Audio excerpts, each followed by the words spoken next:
Ассалаумағалейкум, қайырлы күн. Бүгін бізде Opel Astra G автокөлігінің электронды блок жүйесін оқытуға. Көлікте проблемасы да бұл көлікте компьютер істен шыққан. Яғни распредвал датчикке, сосын валюметр датчикке показания бермейді дұрыс. Сосын ошибкасы валюметр, распредвал деп шығып тұрады. Иесі распредвалды валюметрді ауыстырған болатын, бірақ ешқандай нәтиже жоқ. Сондықтан бұл компьютерді ауыстыруға жөн көрдік.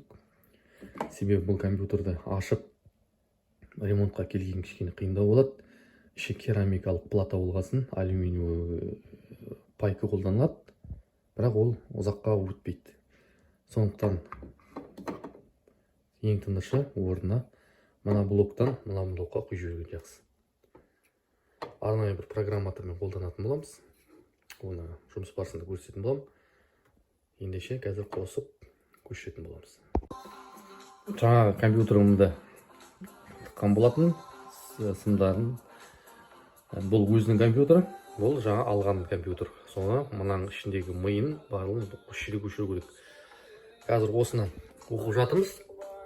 Бізде одометр 320 мың екен, негізінде өзінің компьютерінде 180 мың көрсетіп тұр. Сонда 180 мың қылып үшіндеп береміз. Және де бәрін осы памяттерін бәрін көшіріп мына компьютерге ауыстырып беретін боламыз. Ал жаңа компьютерді өзінікін бұл сатып алған компьютерді қарасақ, бізде 101 мың одометрде 101 мың деп көрсетіп тұр. Яғни сатқан кісі Германиядан алып келген запчасть болатын, алдамаған, дұрысын айтқан екен бұл кісі. Сатқан разбор. Сондықтан қазір осы компьютерге құятын боламыз. Мынау өзінікі, жаңа бірінші видеодағы. Мынау екіншісі. Осыдан құйып, иесіне тапсыратын боламын. Достар, қысқана нұсқа болса да, Opel'дің компьютерлері туралы айттым. Көліктерде бұл компьютерлер өте капризный блоктар болып келеді. Іші алюминиевый пайка болғасын, керамикалық плата болғасын, пайкасы ішінде қорғасын қосылмаған.